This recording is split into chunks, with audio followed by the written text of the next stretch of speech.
NATO is set to hold an emergency meeting on Tuesday after Russia tested a new intermediate-range ballistic missile on Ukraine.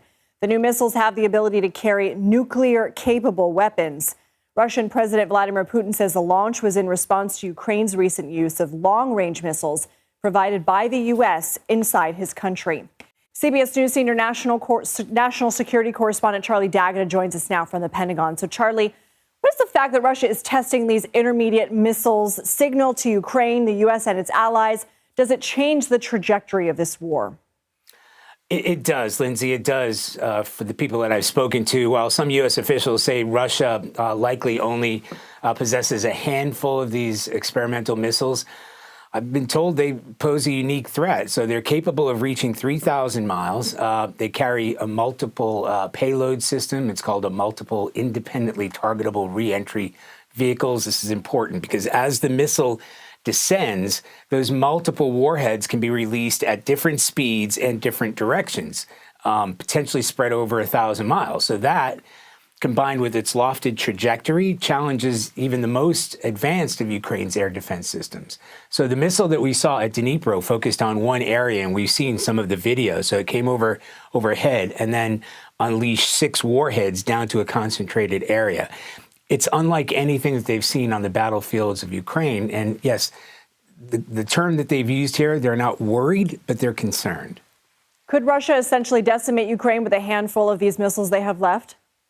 Well, Lindsay, not decimate, but just for instance, right? So we've seen, and I've been there, when Russia has unleashed a number of, S-300 missiles, which are anti-aircraft missiles. They get plenty of reach. They get the Shahed Iranian drones that can come in. But say Lviv, right? Lviv is way far west, very close to the Polish border. This comes in at a different trajectory than a cruise missile, which is easier to intercept, and the missile defense systems are in place to do that. But if Russia were to launch a number of these missiles at the same time, Ukraine would really struggle to take them down. And this, I think what we saw at Dnipro, we're only talking about maybe 750 miles from Russia. They could throw anything at Dnipro, and they have. I think that was messaging to say, this is what we've got, and this is what we can do with it. How is Ukraine expected to respond? Well, mostly they'll be asking for more defense systems. They're going to need, Patriot defense systems, and they're going to need real defense. There's concern. For the first time, really, I believe, since the war began, they had to shut down their parliament. Just yesterday, the United States shut down its embassy. We had a warning that a new missile was going to be tested days before it happened, and we reported that. So that just shows you that in a place where air raid sirens are pretty much a fact of daily life, some people don't even rush to the shelters. They are now because of the unpredictability of what this weapon poses. South Korea says Russia supplied air defense systems to North Korea in exchange for troops to support the Kremlin's war with Ukraine. What more are we learning about this?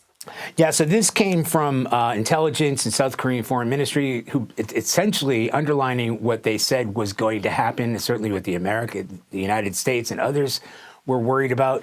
North Korea sent 11,000 troops to Russia.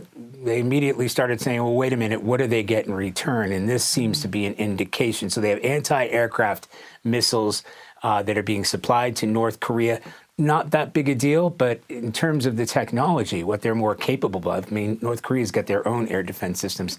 This is new because it's Russian. They're also trading technology. According to the same statement, the Russians are providing North Korea with oil, and that is against sanctions. Not that it much matters with those two countries, but that's that sort of cooperation. This is a two-way street. 11,000 North Korean troops, when you consider tremendous losses that Russia is suffering, is really just a drop in the ocean. You have to ask yourself what North Korea is getting in exchange for that. Ukraine is hoping for concrete and meaningful outcomes at next week's emergency NATO meeting. What is Kyiv asking for? Are they going to be asking for more of those defense systems?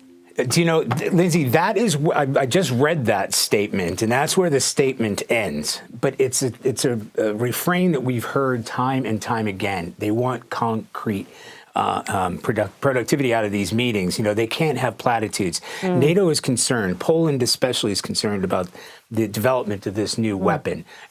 Russia has got plenty of weapons that can reach NATO countries. It's what this weapon represents. And I keep drilling down about this. The United States just had a $275 million aid package promised to Ukraine. There's something like $5 billion in aid on the table right now. It's called a surge that the Biden administration said that they want to get to Ukraine.